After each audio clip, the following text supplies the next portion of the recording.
আসসালামু আলাইকুম। যারা নতুন বিয়ে করেছেন অথবা বিয়ে করবেন, আপনাদের জন্য কিছু গুরুত্বপূর্ণ কথা থাকবে। মনোযোগ দিয়ে কথাগুলো শুনবেন। বিশেষ করে যারা একটু নিম্ন শ্রেণীর রয়েছেন বা মধ্যবিত্ত নিম্ন আয়ের মানুষ, তাদের হয়তো কিছুটা উপকার আসতে পারে। আপনারা বিয়ে করার পূর্বে যখন আপনাদের সংসারে অনেক কিছু কিছু পরিবার আছে, টানাপোড়েন থাকে, যারা ভালো অবস্থা থাকে তাদের হিসাব ভিন্ন। কিছু কিছু মানুষ থাকে মেন্টালি ভাবে একটু প্রস্তুতি না নিয়েও দেখা গেছে সন্তান নিয়ে নেয়। এখন আমার যে বিষয়টা মূল, আপনার ঘরে যদি অভাব থাকে, আপনি যদি সঠিকভাবে ঘরটারে সামলাতে না পারেন, খরচ বহন করতে না পারেন, স্বামী স্ত্রী উভয়ই, তাহলে আপনারা সন্তান নেবেন না। কেন নেবেন না? একটা সন্তান নিয়ে তার যদি সঠিক লালন পালন না করতে পারেন, তাহলে এই সন্তানটাকে কেন কষ্ট দিবেন? একটা সন্তান আল্লাহর তরফ থেকে আসে, আপনাকে দেয়, সেটা আপনার রহমতের জন্য দেয়।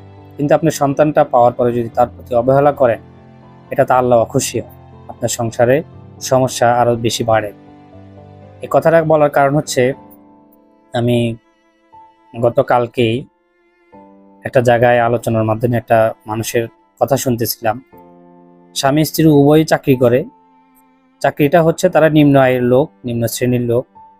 এখন তাদের এডুকেশন ব্যাকগ্রাউন্ড জানি না, তাদের পারিবারিক ব্যাকগ্রাউন্ডও জানি না।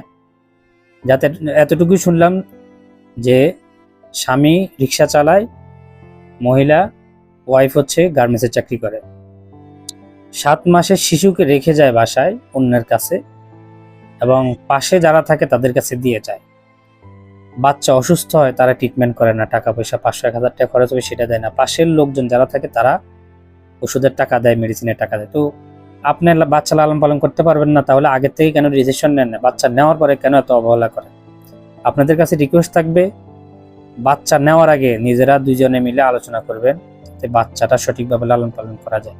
বাচ্চা যদি সঠিকভাবে দেখভাল না করতে পারেন, তাহলে বাচ্চা নিয়েন না। বেচা কেনা করার জন্য বাচ্চা নিয়েন না। আল্লাহ কিন্তু আপনাদের উপর অনেক নারাজ হবে, ভবিষ্যতে অনেক পস্তাবেন। অনেকে কোটি টাকা খরচ করেও অনেক চেষ্টার পরে বাচ্চা পায় না। তো ভালো থাকবেন।